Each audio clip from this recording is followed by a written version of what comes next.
What's up everybody, Vanguard Wonder here, and welcome to another video. Since Season 1 of the new Vanguard series anime has been concluded, and we're starting Season 2, I'd rather go over a little review of Season 1. Now keep in mind, this is just my opinions, and so now we'll be starting off with the pros of the series that I felt like was very good. First off, we're going to start with the animation style of the series, and yes, the animation has stayed the same as, well, any anime you would see. Almost any anime, there's some weird ones out there.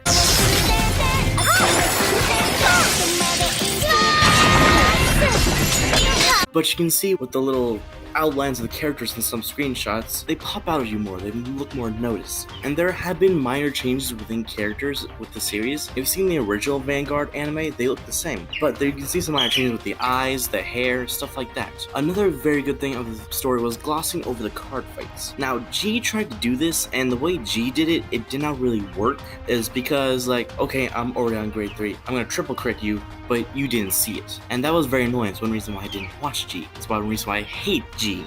But the way they did is, like, you got enough of the action, but not so much it takes up like 3 episodes just to finish the card fight, like how Yu-Gi-Oh does in their anime.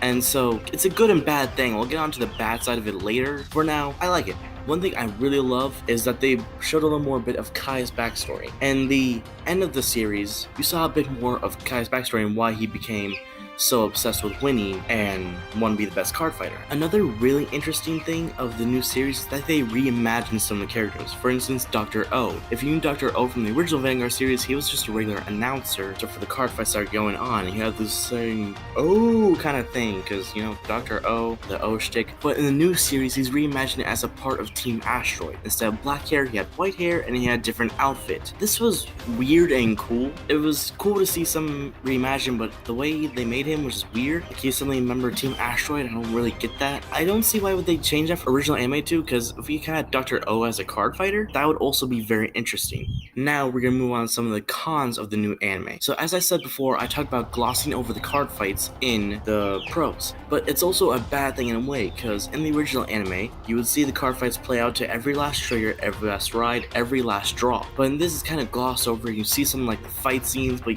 you don't get everything, which is, like I said, good and bad. It's good so it doesn't take up so much time, but bad because some people want to see everything of the card fight. Because for them, it'd be like a 2-minute card fight and you'd see like a couple drive checks, a few rides, a few annotations of the card fights. I thought at first when they started doing the episodes that it made sense they gloss over card fights, like, oh, okay, we've seen these classic card fights a little, but I thought as soon as they got a little more in-depth, like later on episodes, they start exploring what they could do with the card fights a little bit more. Another con of the new series, I feel, that is the series was rushed a bit. I'm gonna say it, I'm gonna dare say it, there was not enough filler. I get that this is based off the manga, and the manga, I guess the manga had no filler, so it was going straight from the story. But filler is kind of what expands the series, what can make it more enjoyable or what can ruin it. Personally, I would like to see a little filler episodes, a little thing here where they talk more about Aichi, or talk more about Kai, or talk more about Misaki, anything that could have been fine. I just feel like it was kind of like pushed out. I guess I only had like a week difference between each episode, because each episode for America, at least, is released every Saturday. Before I get on the next one, I hate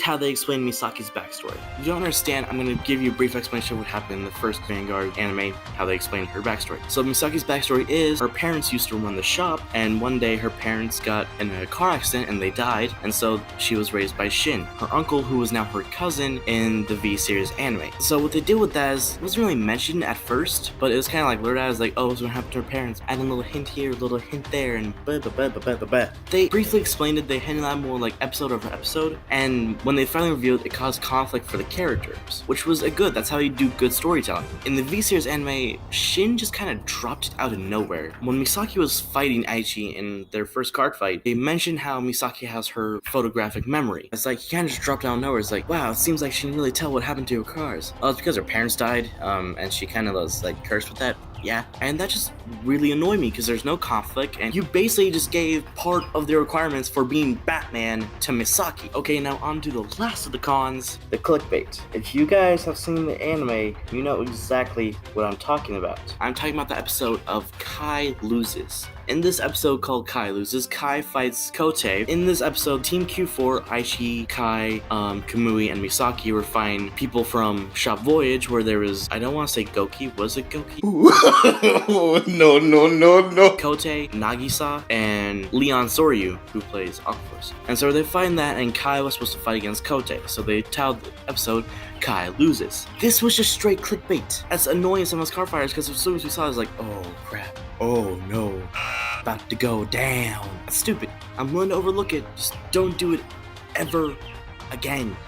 Alright, and that'll be it for this video. If you like this video, make sure to leave a like down below. Subscribe if you want to see more of my content. Don't forget to turn on the notification bell. What that does is that lets you get notified every time I upload a video. And for that, I will see y'all later.